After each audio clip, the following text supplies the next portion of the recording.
Hi everybody, I just got back from a record show. A place close by to my house runs a record show every few months, and I haven't been to more than one since I've been back into collecting vinyl. Today I went and I really got a lot of good buys. Some of them are Beatles, obviously. I'm not going to show any Beatles in this particular video. I'm going to make a special Beatles update soon, and that's going to have the Beatles ones in, so if you want to see those, please be sure to check that out as well. I had a great time. I still have the stamp here. They stamp your hand, and you can see there, record show. First bunch of records I want to show you were really pretty amazing. There was a guy there that must have found a warehouse full of sealed records from the 60s and 70s and maybe early 80s.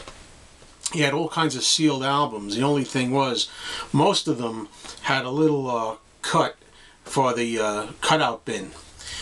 And I'm going to start with those. They were $5 a piece. Start out with this for my soundtrack collection. This is More American Graffiti. This is an album I've wanted for a long time now, but I was going to wait for a pristine copy, and here it is for $5. It's a double album. It's got the hype sticker still on it, and sealed, never opened. And this particular album, you can see some of the cutouts are so small. I mean, I almost didn't even notice there was a cutout in here. You can't go wrong, $5 each. Also in the $5 pile, I have the soundtrack to the movie The King of Comedy, starring Robert De Niro and Jerry Lewis, for my soundtrack collection. Then I got a couple of sealed albums by Hermits. This one here is the soundtrack featuring Hermits to the movie Mrs. Brown, You've Got a Lovely Daughter. And the back cover here has a picture of Peter Noon on it. Sealed, never opened, $5. This guy had like 10 or 20 copies of so many different albums. He must have got them from a warehouse, as I say. And look over here, you can see some of them, like this one, had this hole in there. That's the cutout, special reduced bin, I guess. Also, this one here, the Best of Hermits Volume 3, $5 album in that collection. Also sealed, never opened. And, you know, it's got the cutout punch there. And there were a lot of Beatles albums, related albums. They had some solo albums by the Beatles and some group albums. And again, like I say, I'll talk about them in my Beatles update. Alright, so that's it for the assorted ones that I got from that $5 still sealed pile. Here's other stuff I got elsewhere at the show. I got Little Peggy March, I Will Follow Him. That's one of my favorite old songs. I don't know what to expect from the rest of this album, but I thought it would be cool to have it.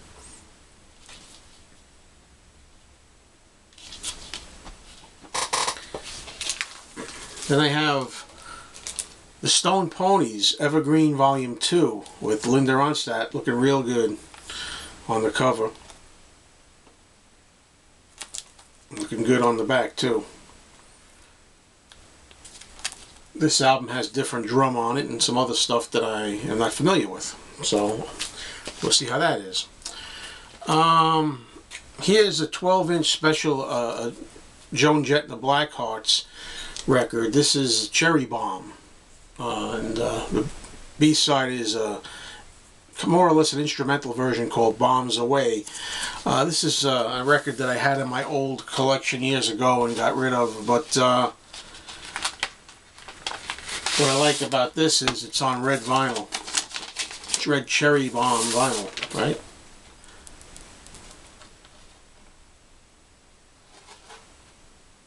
So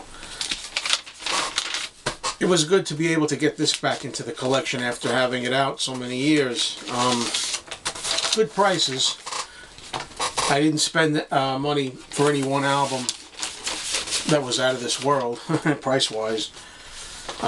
Here's a really good one. This is 1987 movie Light of Day, starring Joan Jett and Michael J. Fox.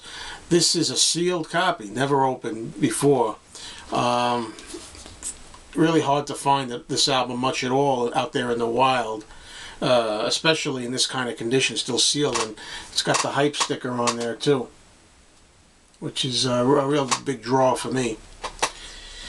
Okay, now we got a couple of albums that I found from Connie Francis to add to my Connie Francis collection, Connie's Greatest Hits. And I love the cover. You know, the cover alone makes it for me, even though I like the songs. And here's the second one. Who's Sorry Now? Connie Francis, of course. This one was only $3. It's a little beat up. And the last one I have here, again, I didn't take the time to really peruse this. I think this says it's under license from EMI New Zealand Limited. This is The Best of Jerry and the Pacemakers. I think it's a reissue of a New Zealand album. And also I'll show this that I picked up. There was a guy there that had a lot of Elvis Presley stuff, and I like this picture sleeve 45 of Elvis, A Big Hunk of Love. I like that picture of him in his uniform hanging out. I don't know if he's in Germany in this picture. Really cool. He had a lot of other Elvis stuff too. But you know, I could have just bought only Elvis Presley albums and records, but 45s, a lot of picture sleeves with, you know, fair prices. But the thing is, I didn't want to just stick only with Elvis stuff. So anyway, that's it for the non-Beatles stuff that I got at the music fair, and I'm gonna do a Beatles update right after this, I think. And we're gonna see Beatles stuff that I got at the fair and stuff I got on the side, not at the fair. Thanks for watching.